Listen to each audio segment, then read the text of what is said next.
to Peugeot 408. A bit of a hatchback, but not quite. A bit of a crossover, but not quite. A crossover coupe?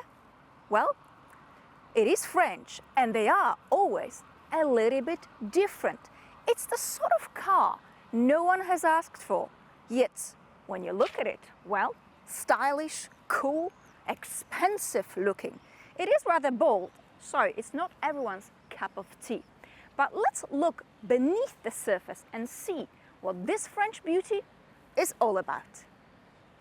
1, 2, 3.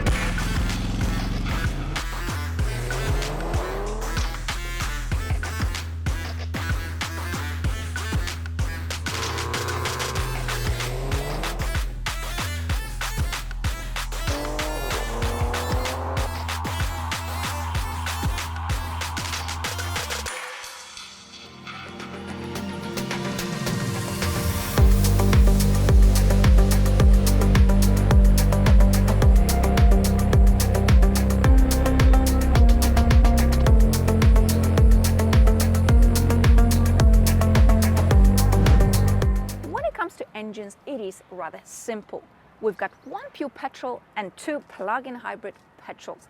This is a 1.2 litre 3-cylinder turbocharged petrol engine which produces 130 horses.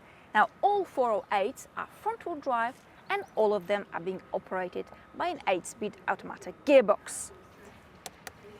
There's not even a logo here though, so somebody was looking for some savings. You could have done a little bit better, Peugeot. But anyway, that's enough about the numbers under the bonnet. All right, so let's check the boot space. So the coupe style often steals the boot space, but it's not the case here. We've got 536 liters of space. The shape of the boot is very practical. Underfloor storage, nope, nothing. We've got some useful hooks, netting, and 12-volt sockets, and that is enough about the boot space. It's heavy. Being a passenger here is actually not bad at all. We've got very good knee room, decent headroom, middle seat. Well, you've got a small hump here on the floor. You can comfortably fit a child here or perhaps somebody you don't like, that's also fine. But the quality of the materials here is just as good as it is in the front.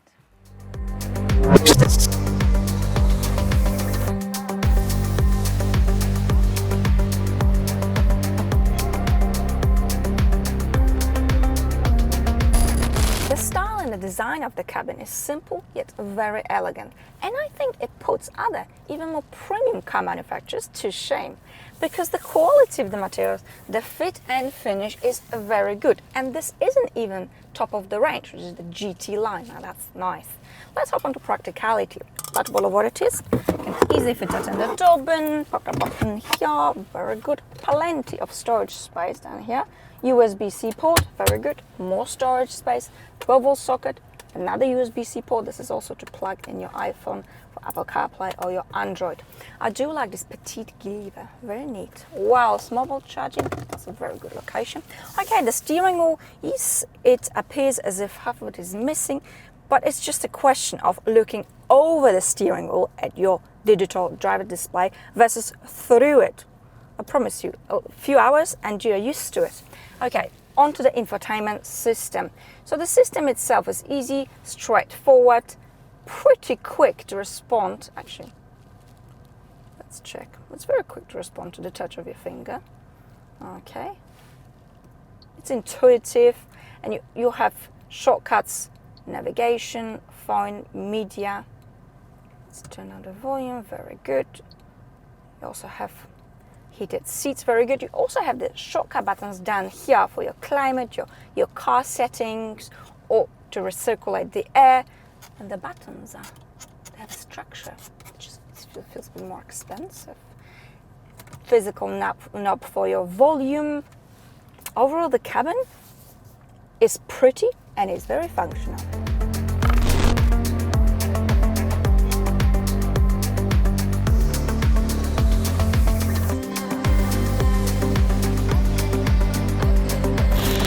The declared 0 to 100 is 10.4 seconds.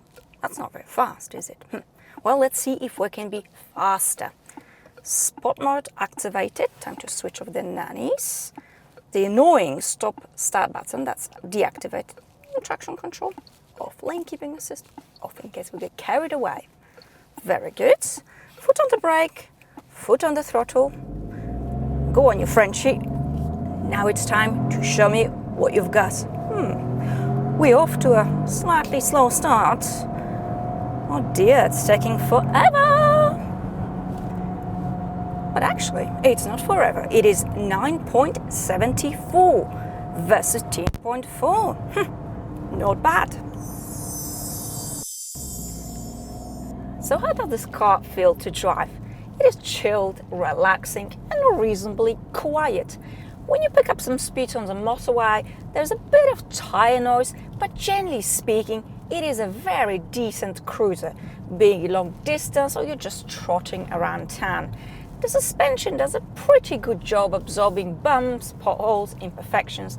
The big nasty ones can still be felt, but overall it is very comfy.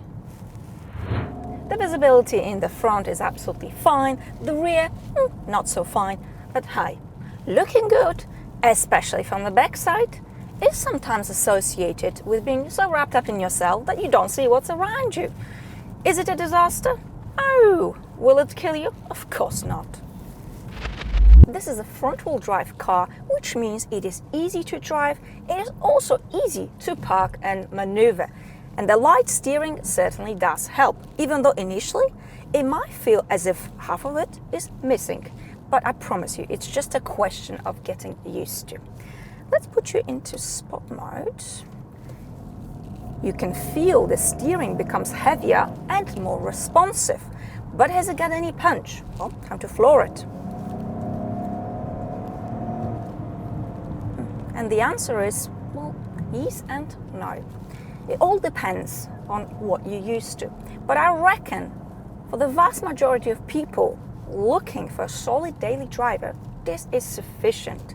Now the 8-speed automatic gearbox can be a little bit hesitant and a little bit sluggish at lower speeds, and you might find yourself in a situation in which the gearbox asks itself a question: shall I change the gear? Or nah, I'm gonna hold it. But hey, it is French, you've got to allow some room for moodiness, and once you pick up some speed, it is absolutely fine. Now the stiffer suspension means that on a twisty road, this car will feel sportier and niftier than many saloons and hatchbacks out there. It handles the corners very well, it feels stable, and it brings, I dare to say, some joy and a smile to your face. The declared fuel economy is 6.1 liters. Let's check where we at. We are at 6.8, not far off. It is usually the Germans who like to stretch the truth. Okay, so who is the 408 designed for? If you're bored with saloons, not quite into hatchbacks, or perhaps you are bored with driving an SUV like everybody else, you still want to be sitting higher up because it's convenient to get in and get out, especially if you've got elderly parents, or perhaps you carry extra weight, or perhaps you've got problems with your back. This is such a stylish and solid alternative. And it really is a living example of the French doing what they do best. That is building chic and sleek cars that are now a delight to drive. Pretty much every day I get asked, what car is this? It's gorgeous. And I say, well, it's a Peugeot 408 and I love it, especially in this color. Thank you very much for watching and I see you very, very soon. Bye.